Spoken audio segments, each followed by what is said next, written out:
Channel of Vadodara.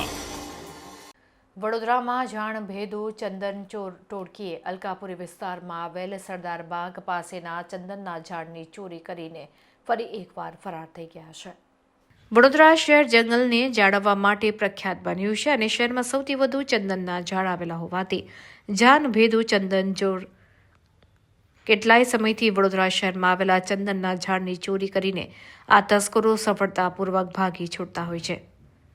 ત્યારે 2 દિવસ અગાઉ જ યુનિવર્સિટીના કેમ્પસમાંથી ચંદનના ઝાડની ચોરી કરી હતી. જે બાદ વધુ એકવાર જાણભેદુ ચંદન ચોર ટોળકીએ શહેરના અલકાપુરી વિસ્તારમાં આવેલા સરદાર બાગ ખાતે આવેલ ચંદનના ઝાડની ચોરી કરીને ફરાર થઈ ગયા છે. સૂત્રોના જણાવ્યા અનુસાર આ ઝાડ પાસે સીસીટીવી પણ લગાડવામાં આવેલા છે, પરંતુ આ સીસીટીવી બંધ હોવાનું જાણવા મળી રહ્યું છે.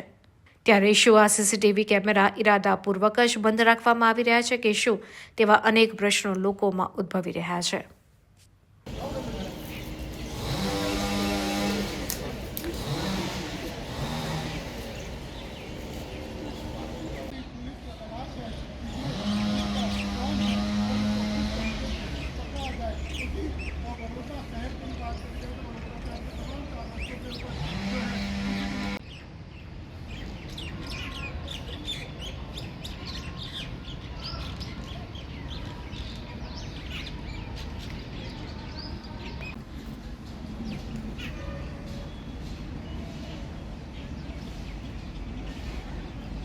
કારણ કે એનું ફોકસ તો નહીં, કેમેરા લેન્સ તો નીચે જાય છે.